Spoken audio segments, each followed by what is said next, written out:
For the summertime stretch, yes, he'll be back up there. I think he's going to head up in about 2 weeks or so, probably head back down to Mar-a-Lago maybe in October or, maybe roughly in that time period, which, by the way, I got to tell you, I asked President Trump when I saw him last, how much weight have you lost? And he said about, 15 pounds, maybe a little bit more. I'm like, well, what are you doing that I'm not? Because I think I've put on 15 since you left the White House. You've lost 15. And he said, you know what the secret is? He's like, a little bit of golf and a whole lot of endorsements. Yeah, well, he should bottle that because that's definitely working for him. Jason, you mentioned if the president will run or not. I know that's the big question that everyone is wanting to know. But in the meantime, there are people who are running for different political office, whether it's for president or for Senate or for the House. How do they go about getting the Trump approval, going through that process?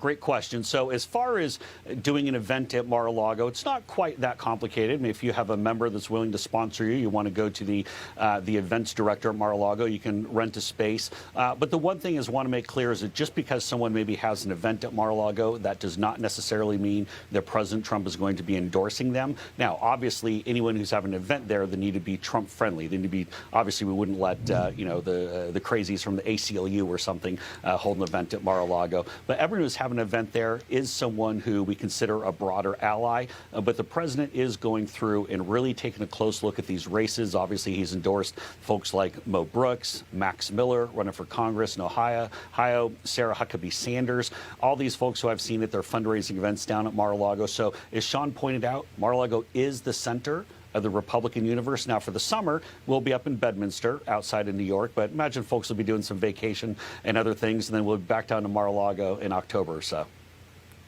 It doesn't sound like you've got it too tough. You've got to go Mar-a-Lago in the winter and Bedminster in the summer.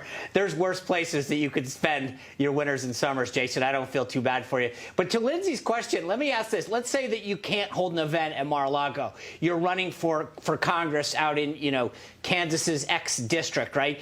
How do you prove in the primary that you're the Trump candidate? Because I've always maintained the Trumpiest candidate is always going to win the primary. Another excellent question. So one of the things that we are doing is we're collecting all of the essentially folks who want to receive the endorsement from President Trump.